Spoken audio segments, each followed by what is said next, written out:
All right, so let's talk generators on the HDT truck and why we chose this one and why we would probably never choose it ever again.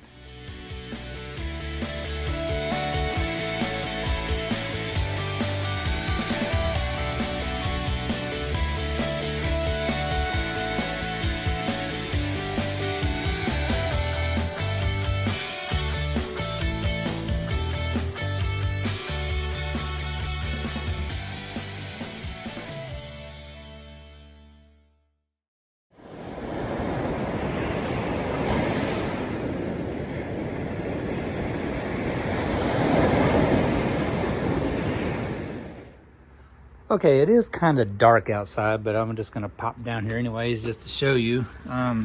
So we had this perfect little area right here underneath the truck.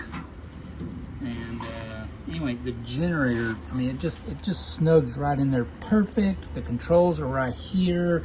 They're protected. Actually, there's a flap back here that's just in front of the tire, so the back side of the generator is protected. Has good open airspace under here for temperature and all that control. We have no problems with the generator being under here. But we have had plenty of problems with the generator. I purchased this generator through Lowe's. We're going to talk more about that in a minute also. Anyway, I purchased this generator April the 25th. Today is August the 18th. And as you can see, the generator is not underneath the truck. Because since we purchased this generator, I've had nothing but issues with it. First thing that kind of happened to the generator initially was, and let's talk about some of the reasons why I went ahead and chose this. First off, it is Westinghouse, guys. This is not a brand that is not well known. It is very well known. Westinghouse generators are generally pretty good products. Not for us. Anyways, the reason I chose this one is because it is remote start. It does run off of propane. It's dual fuel. I had intended on never running a drop of gasoline through this generator ever.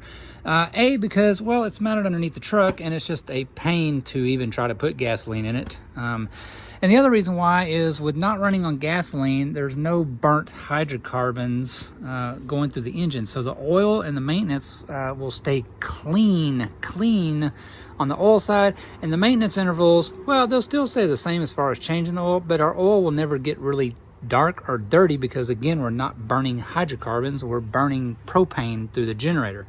So another reason why I chose this one to run on dual fuel. Now, these are kind of thirsty on propane. Not gonna lie that they're not, right? But again, it still was just something we'll deal with.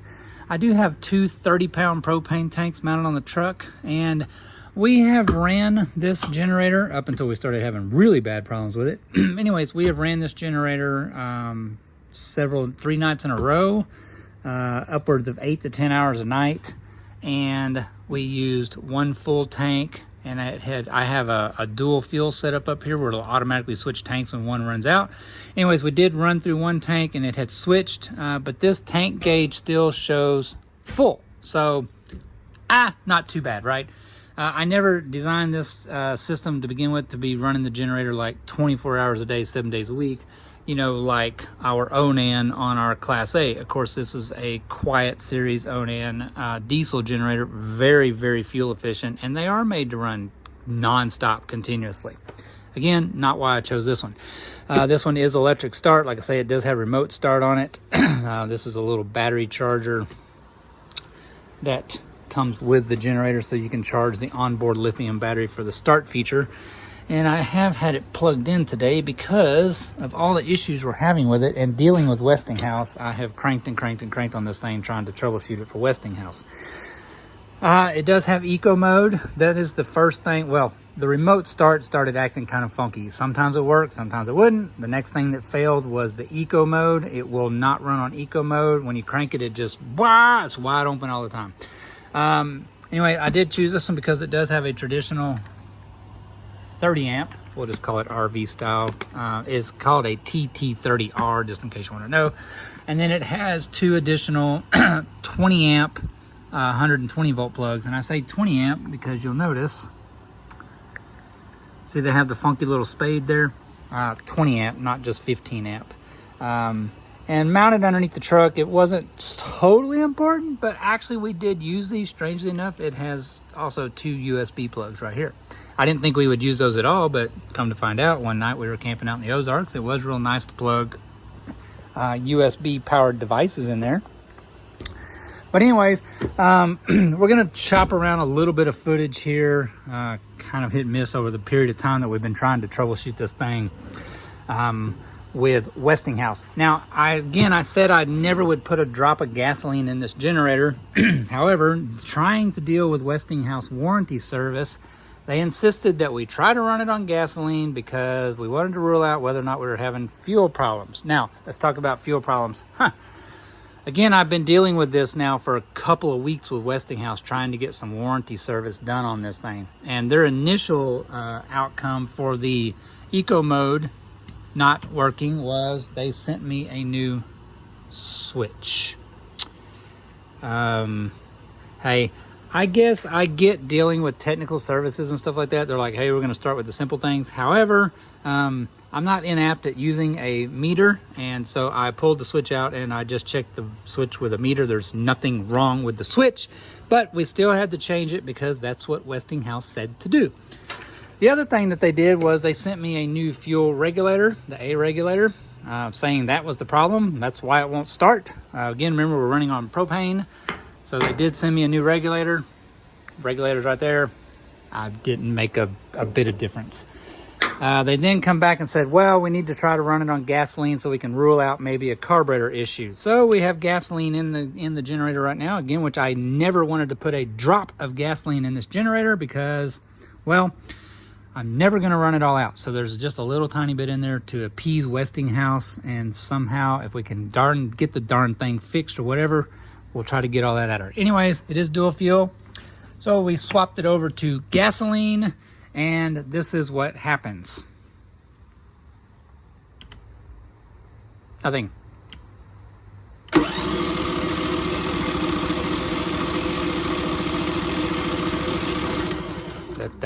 That's what it does. I'm not even going to let it go through. It will go through 2 start cycles on its own. Not even going to worry about it because I know it won't start. And I'll show you why right here. So this is the existing regulator that was with the generator, and Westinghouse sent me a new regulator saying that that was the problem. And so tank is on, new regulator is hooked up to generator, power is on.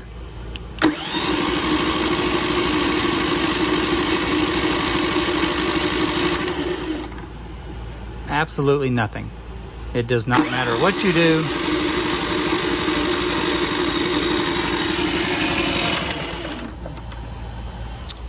It will not start. So that's been a period of trying to crank this thing for about 2 weeks now, dealing with Westinghouse warranty services. So they came back today and said, you're going to have to take it into a service center and have it checked out. We're going to walk away from this generator because, well, there's nothing else I can show you about it right up here close. Anyway, we will touch on it is a Westinghouse iGEN4000 DFc, which is dual fuel. 4,000 watts is actually on gasoline. This is a 3,800 watt generator on propane. That is surge watts. I can't remember the actual running, but I think it's I think it's like 3,200 gasoline, maybe 3,000, 2,800 on propane. Again, don't quote me on all that. When the generator did run, running our mini split AC, the microwave, our 20 amp lithium AC to DC charger, our load percentage meter right here showed about 20% load, 1,530 watts total being drawn out of the generator. And now again, remember, it does not run in eco mode, so it just runs wide open all the time. So again, back to the thirsty thing, it will not run in eco mode, so it never throttles down. We did have another problem where when we initially tried to run, before I put the mini split in the truck, I had just a portable, just a household portable AC unit in there. which is a standard 15 amp receptacle, so they can only draw a maximum of 1500 watts. But the compressor on those is not linear like a mini split. A mini split compressor is linear, so it ramps up the compressor speed, whereas your traditional household portable ACs just engage the compressor. It's a hard start on there, and this struggled to actually start that, and it would actually show that it was pegging this meter at 100% on that startup, even though it's only 1500 watts startup are running. I guess it surges over 2800 when it starts. I don't know. Anyways, it did struggle. The 3800 watt, I know it says 4000, remember running on propane. The 3800 watt generator did struggle to actually run the portable household air conditioning unit, but it has no issues running the mini split. Anyways, that is where we're at right now. Now I've been emailing back and forth with Westinghouse so that everything is documented on the generator. And so the email that I got today, this is the one that I'm laughing about. Now again, remember, I purchased this generator April the 25th. That's a Friday, I believe. I had to order it through Lowe's. It took about a week to get the generator in, so I did not pick it up until into May. Now, this is May, June, July. We're at mid-August. 4 months, right? Get the pinky out of there. 4 months old. The last hours I saw on it before it died the other day was, I think we have 68 hours on this generator. The email that came back from Westinghouse today says we're going to need to take this into a service center. I said, fine, I don't have no problem with that. Here's my zip code. You guys have got all this already. Where's our nearest service center? Again, we live up on Lake Livingston, if you're familiar with the area. Anyways, our nearest service center is in Willis, Texas. Fine, no problem. That's 45 minutes from here. The email then continues to state that I will be responsible for the cost to repair the generator. 4 months old, guys. 70, not even 70 hours. And they're saying that I am responsible for the repair cost on fixing this generator. Go figure that out. This does have a 1-year manufacturer's warranty, supposedly against defects and quality, but Westinghouse is not going to cover me repairing my let's see, I paid $700, and altogether it was a little over $869, $870. I did buy the Lowe's 2-year protection plan on this. More about that now, so that you will be cautious if you buy something from Lowe's and get their protection plan. When I first started having issues with the generator, I went back to Lowe's. Had no problem. Again, I walked in, hey, I'm having a problem with my generator. The lady said, oh, well, you can't return them after whatever. I said, hey, I mean, this thing is only 4 months old. She says, oh, you're covered under the manufacturer's warranty. I said, cool. I also have the Lowe's protection plan. She goes, oh, awesome. Let's just look up your sales order. She then turns around and she says, well, there's nothing I can do. I can't warranty it until after your manufacturer's warranty is up, which takes effect 1 year from when I purchased it. So I cannot do anything through Lowe's with this generator until April of 2026, after the manufacturer's warranty expires.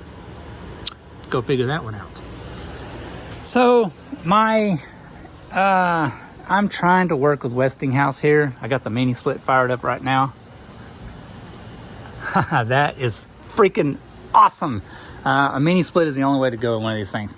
Anyways, it is, well, it's cooled off now. It's only about 93 degrees outside, but during the day right now, it's a little over 100 degrees outside, and the truck stays just like that all day long. Now, granted, it is underneath the carport. I get that. The sun is not shining on the truck. However, when we went to the beach just a couple of weekends back, when the generator decided to die on a Saturday night, even during the middle of the day, the truck was still a nice, cool 72 degrees inside. And we would turn it down to 68 at night and pull up a blanket because it'd get downright cold inside there with the mini split. Anyways, dealing with Westinghouse. Man, guys, it has not been pleasant. Now, I haven't got to the point where we are belligerent yet because I'm really, really trying to be patient with them.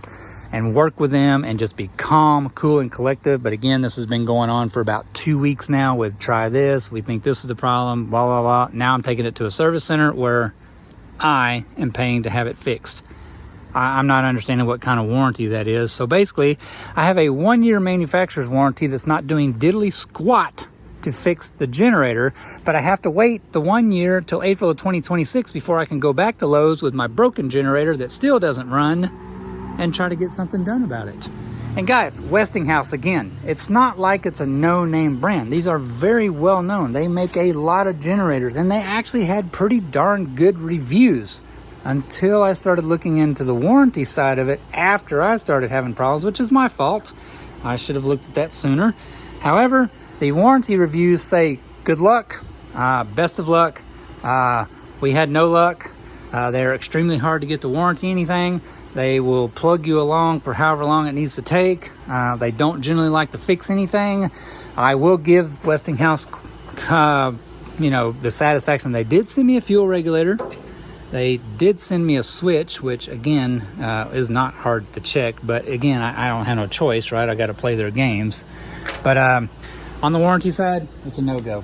So I'm curious to see what the outcome of me paying to have my generator fixed is going to be. And we will keep you guys posted. But for right now, I definitely would not recommend a Westinghouse generator just because of what I'm dealing with on trying to get it warranted. Now, I never suspected that I would have problems this fast. I literally started having problems with the remote start within the first week. The failure on the eco side of it started after about the first month. And then, of course, we didn't use it really. I mean, we only use it whenever we go somewhere, right? We did not use it on our Missouri trip at all. Well, I did use it a couple of nights in the Ozarks. Again, we didn't have a problem. It just run wide open all the time. But anyways, we are now into August, and again, I'm having more and more issues where now it won't even start. So, again, the generator didn't even make it 4 months, and we're already having failures on it. I'm not looking hopeful really to the outcome of dealing with Westinghouse so far, just based on what they've been, giving us for feedback. I mean, again, a company as big as they are, I have documented the problems that we're having. I've sent pictures, I've sent videos, I've showed them the problems I'm having. Occasionally when it is trying to crank over, it will pop through the exhaust or pop back through the air cleaner. Again, I don't know. My customer satisfaction through them would have been warranty the dang generator. If they would have done that, I would have had no problem staying with Westinghouse just because I know they would stand behind their product. And I really did think about if they would warranty the generator, offering them that I would be willing to pay the difference and go to the 5,000 watt generator. But now, I don't know. And I know what a lot of people are going to say. Should have bought a Honda to begin with. Yeah, but I get it, guys. Honda is very, very, very well known and very, very good generators. But again, Westinghouse was no joke on their generators. I mean, it's not like we just went with some no-name brand. So, I don't know. I'm going to have to rethink the whole situation. Honestly, this is going to sound strange. We may get a lot of feedback, negative, whatever on this. But I really probably should have bought a Predator. We've run multiple Predator generators at work. I have some friends that have a Predator generator going on years old and have had 0 issues out of the Predator generators. The main thing with those is you got to change the oil right off the get-go when you get them. You run them about, 24 hours with partial load and load, and change the oil. You don't ever have any problems with them after that. And again, on this one, it's not like we just took it out of the box, chucked it underneath the truck, and started running it wide load. I mean, I took it out of the box. Again, it's never had a drop of gasoline put in it. We fired it up on propane. I let it idle for about 15 to 20 minutes. We put a partial load on it for about another 15 to 20 minutes. Again, a total of like 1 hour runtime. I shut it all down. I changed the oil in it. I then ran it underneath like a 25% load for another 30 minutes. And then I just let it idle again for about 30 minutes. And we changed the oil again. So I've already serviced the thing twice.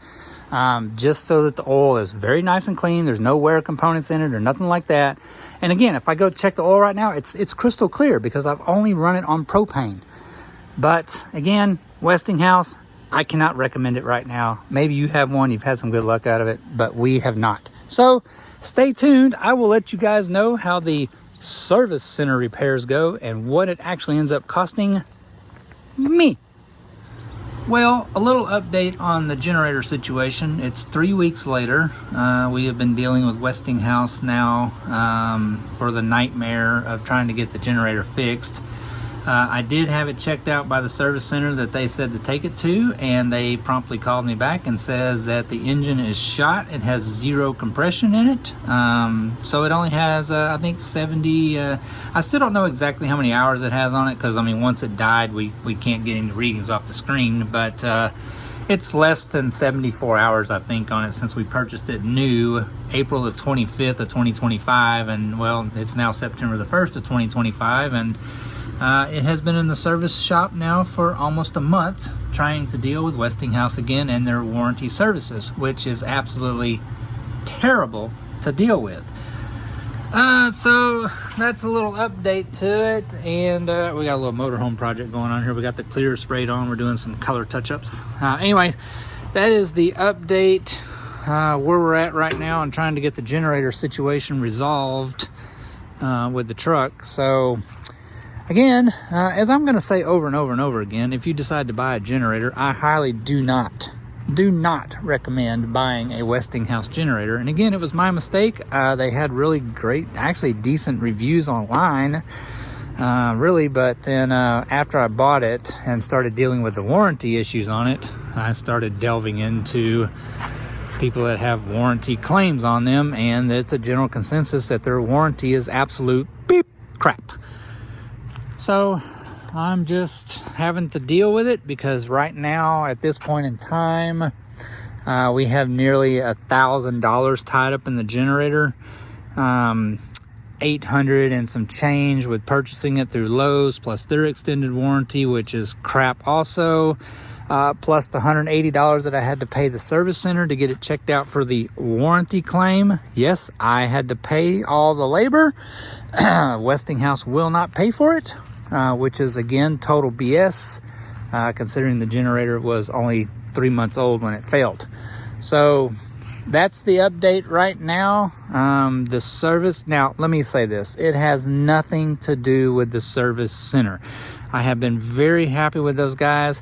I will put their information here somewhere. Again, we're around the Lake Livingston, Texas area, and their facility is located in Willis, Texas, right on Interstate 45. Very easy to get to, and I have been very happy with what they have done. Their communication has been great, back and forth with me, and I've gone by their shop several times and talked to them. So again, I have 0 complaints about the service center. They're only doing their jobs.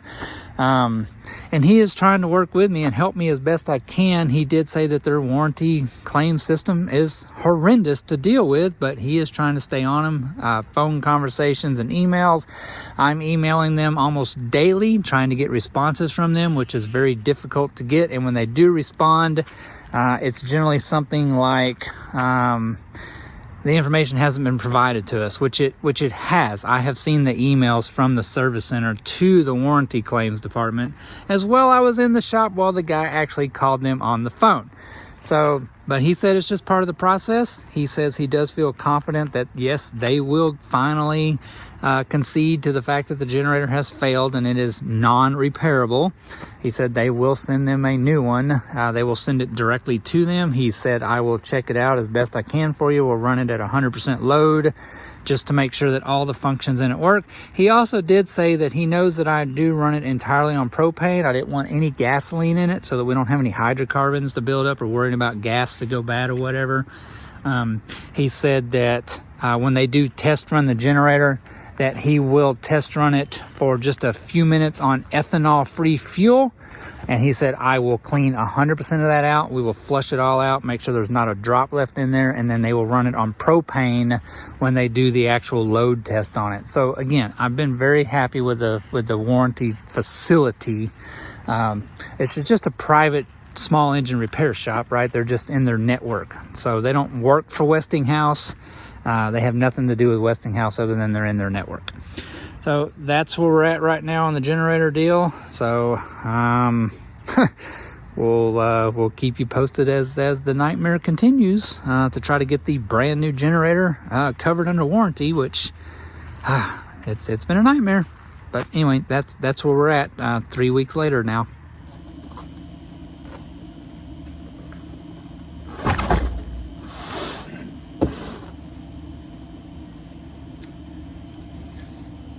Well, it's been about 2 more weeks of dealing with the Westinghouse generator failure thing, and I'm gonna have to say, well, they come through.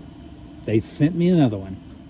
All right, so we got it out of the box here, and so I'm gonna be real curious to see once we get it powered up, because that foam is awfully dirty and oily, and there is actually oil residue all over the bottom of the generator. I see here on the truck. And then also looking at the stickers, you notice that the sticker is all kind of cracked and wadded up, and then there's a lot of stains and stuff on the plastic. Also inside, there's a little tear right there. So I'm pretty sure this is not a new generator. That's going to be quite interesting to see. So once we get it powered up, we'll see how many hours are actually on this one. And you got to remember, mine only had actually 72 hours on it when it failed. So anyway, I got to get some oil put in it right quick, and we'll get it hooked up to the propane tank, and we'll fire it up, and we'll see how many hours is on this warranted generator. All right, so we consulted their manual on the recommended oil, and as you can see, it shows that you can use 5W30 synthetic for the full range of temperatures.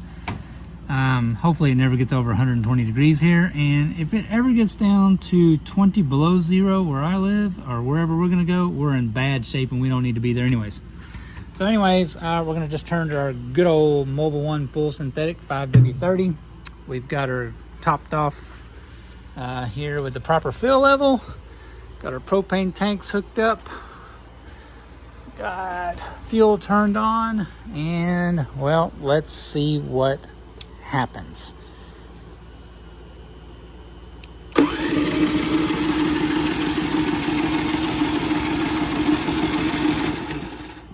That's normal.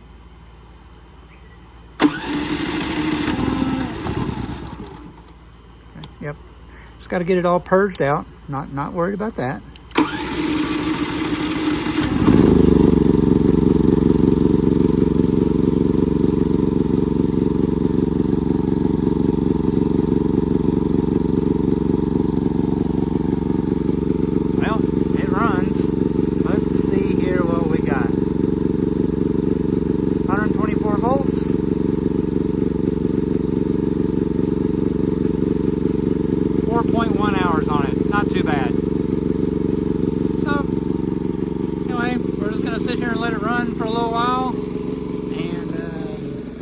Put a partial load on it and let it run for probably about 30 minutes or so, and then we are going to shut it down, and we're going to change the oil again. I don't know, I just always do it, just over change it at first and see what happens. So there it is, generator number 2 within 3.5 months. We'll see how long this one lasts.